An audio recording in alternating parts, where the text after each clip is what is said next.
Good morning, dear students.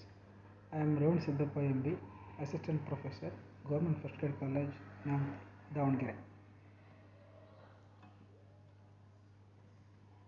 BA Program, Optional English, 6th semester, and it is an elective paper, paper number 9, 20th Century Literatures, first, and this is the 17th session, session number 17. The topic is W.H. Auden's poem Musée de Beaux Arts. Let us continue from first paragraph onwards. These are the learning objectives and also session outcomes to enable the students to appreciate the poem, and the session outcomes are like this. Students will be able to understand the second allusion of Massacre of the Innocents, and in this poem they are also going to read and comprehend something about the third Greek allusion of Icarus, the landscape of Icarus falling from the sky. And coming to this recapitulation section, we have discussed during the last session W.H. Auden and his writings, and how he was being influenced by Sigmund Freud and also Karl Marx, and he was not only the poet but also the dramatist. He had also written some plays apart from composition of some of the poems which are very famous. And this poem is said to be the ekphrasis. Ekphrasis means a work within a work. In other words, vivid description of a scene, commonly a work of art. This is called as ekphrasis. See, there is the work within the work in this poem, because this poem is alluding three different paintings by the Bruegels, and hence it is depicting not only the paintings, and based on the painting there is the description. So this poem is said to be the ekphrasis. And in the last session I have also discussed two important themes of this poem. All the three allusions are related to that thing. They are human indifference to suffering. It is being seen in the first allusion, allusion of census at Bethlehem, or allusion Bethlehem. It is related to the Bible, and we know that the census at Bethlehem allusion, it is directly related to the Bible, and Virgin Mary and Joseph, they came to Bethlehem to register their numbers in the census documentation, and during that time she came on the donkey. She was wearing the blue veil, and her husband was walking. So she was going to give birth for Jesus Christ, who will be the savior of this land, and he came here to excuse the sins committed by the men on earth. But the people are not attentive about such a great incident or event that is going to take place. However, the older generation people are eager to wait for such an occasion of the birth of Jesus Christ, but the young people are totally negligent, and they were not aware of such an event that is going to take place. Okay, but instead they were spending their precious time in playing, okay, and playing, skating, and opening the door. Such common incidents are being seen. See, it shows that the artist who has instead of apart from painting such great events, he had also painted the ordinary human life which is involved in their own mundane activities, and that is the point to be noted here. And now let us go further. It is the second allusion. Now I am going to read the text. They never forget that even the dreadful martyrdom must run its course, anyhow in a corner, some untidy spot where the dogs go on with their doggy life, and the torturer's arse scratches its innocent behind on a tree. So this is the text of the poem related to the second allusion. See, second allusion, that is the dreadful martyrdom. Dreadful martyrdom is the very important thing. It is the painting. It is related to the massacre of the innocents by Peter Bruegel the Younger. So here is the picture. Let us see that painting. The massacre of the innocents, Peter Bruegel the Younger. He lived from 1565 till 1636. See, this is the painting by Peter Bruegel about the massacre of the innocents that you are going to see in the second allusion. See, I would like to tell you something about this allusion, the massacre of the innocents. It is the story of Herod. Herod was the king of Judea. He hears that Savior has been born and feels that his power is under threat. Look at this thing. His power is under threat by the birth of Jesus Christ, who is the Savior. He is described as the Savior. So that he orders his soldiers to slaughter all the boys under 2 in Bethlehem's vicinity. This is the incident. These children are said to be the first martyrs. Those children below 2 years of age are said to be the first martyrs in Bible. See, when he orders, then the soldier came and they have started searching the children of age below 2 years, and they slaughtered them mercilessly, and that is the massacre of the innocents.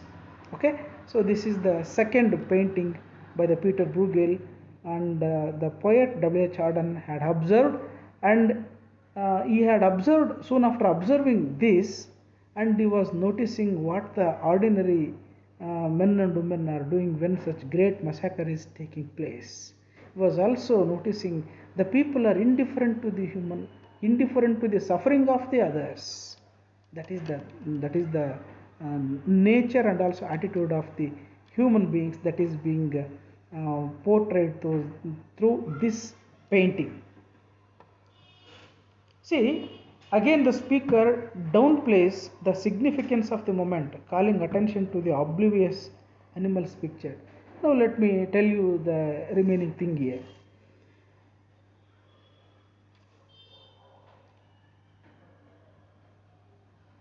See, in this painting, animals, now let me explain. Animals like dog and horse are indifferent. In the first painting, we come to know that the boys and older generation and younger generation, especially the younger generation, are not at all caring about the incident that is going to take place, but they were indifferent to it. But here it is not the human beings but the animals that are being described by the poet. They are indifferent.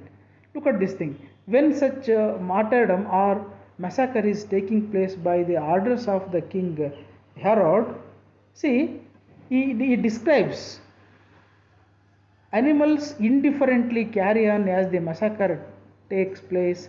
In the foreground, a dog wanders in the background, and the horse innocently rubs against a tree. Look at this thing. Both the dog and also the horse are indifferent for that massacre.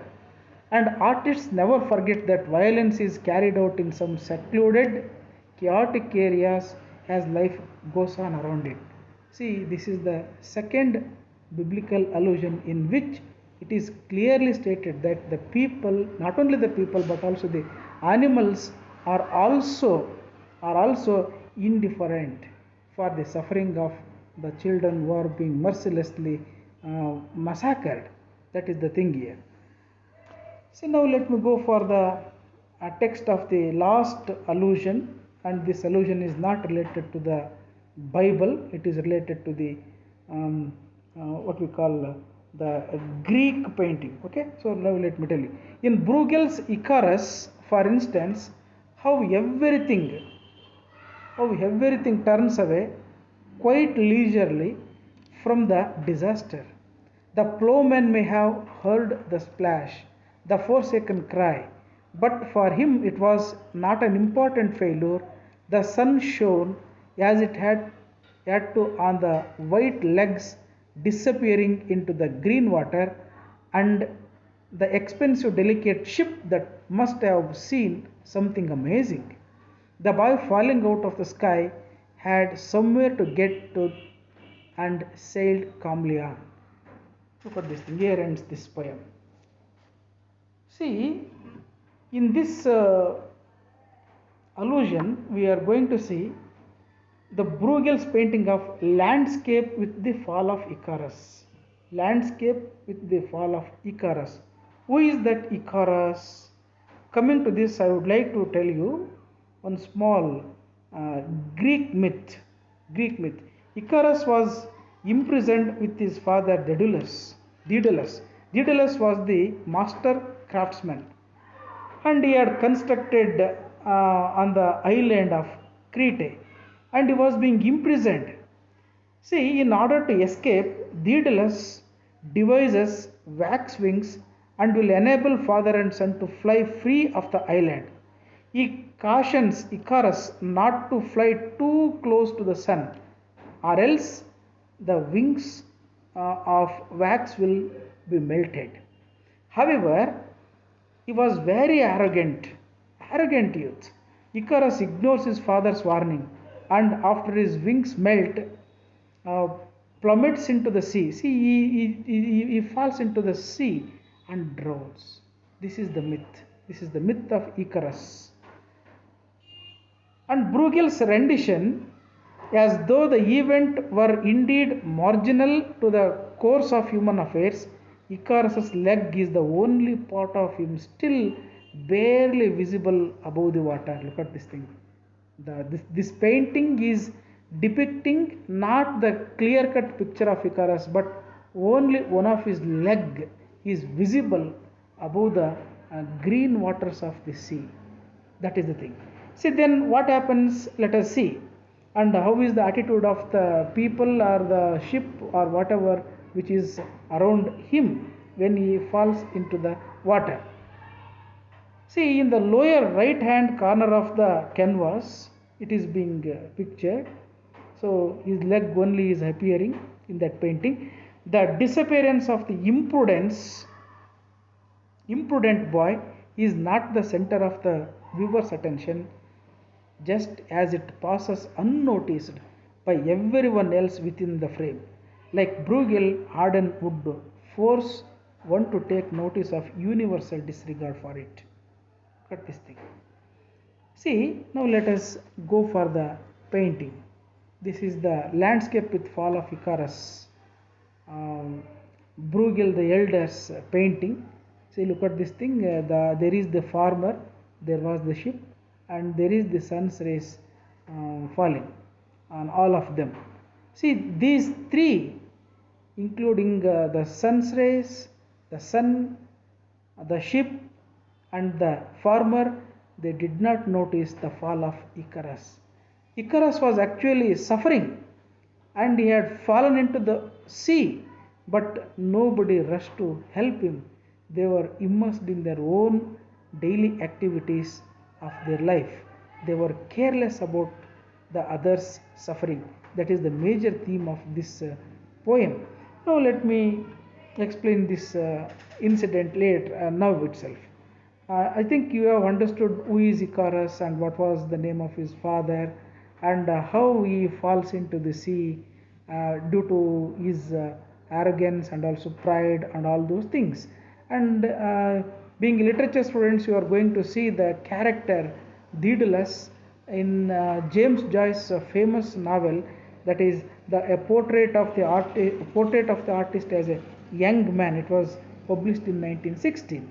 Okay, so he was the master craftsman who had invented the wax wings to fly away from the imprisonment. But however, he fails to protect his son, having such great craft. So that is to be noticed here. Yes. See, in this poem, you are going to see something amazing. When Icarus is falling from the sky into the green sea, look at this, there is the green sea in that picture. The poet describes this situation or incident as the amazing, not tragic. Amazing, look at the term he has used here. A boy falling out of the sky means that everybody in the background disregard Icarus's violent death. That is the point here. The farmer, look at this thing in this picture, there is the reference to farmer who drives a plow in the painting's foreground might have heard Icarus plunge into the water and cry out. But the event is unimportant to him. Look at this thing.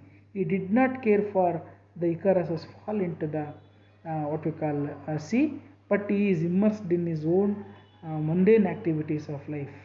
That is not important for him because what he does is very important. So the people are apathetic towards the people suffering. I think W.H. Auden had experienced or seen the experiences of war and its effects. It has killed a number of people and who are suffering. Okay, so that the people are actually apathetic towards those people also, and the same thing is being said in by describing these pictures. And whatever the thing that happens around them, the people are totally apathetic towards the incidents that are taking place around them, because they involve in their own activities rather than helping those people who are in suffering. Okay, that is the point here. Death and suffering both are the very important things in human life that have entered already, and hence suffering is not actually taken very seriously by the people, and they are actually not taking care of other suffering. That is the point here. And apart from the farmer, there is the sun. So who is the main cause for falling into the ocean, especially this Icarus. But he must do, the sun in the painting continues to shine. So he is also careless. He also did not take any care about the boy's fall into the green sea. The speaker draws attention to its reflection on the Icarus's pale legs as they descend into the green water. Look at this thing. His head and body is almost sunken into the water of the sea, green sea. Okay, only one of his leg is above that water. Okay, but the sun is shining as usually. So he is also doing his duty as usually. That is being described by this poet in this poem. The speaker concludes the poem with the image of an expensive, delicate ship. Look at this thing. There is the ship that is sailing. Okay, so which must have witnessed Icarus falling from the sky. They might have noticed there are thousands of people in the ship. It was sailing on the green waters. Of course, it had seen Icarus falling into the green sea, but it also did not take any attention towards that boy. Okay, but they had a journey to make and therefore sailed onward placidly. So in all these three old masters paintings, the speaker sees that the bystanders are aware of the suffering taking place in the front of them, but still turn a blind eye. That is the thing here.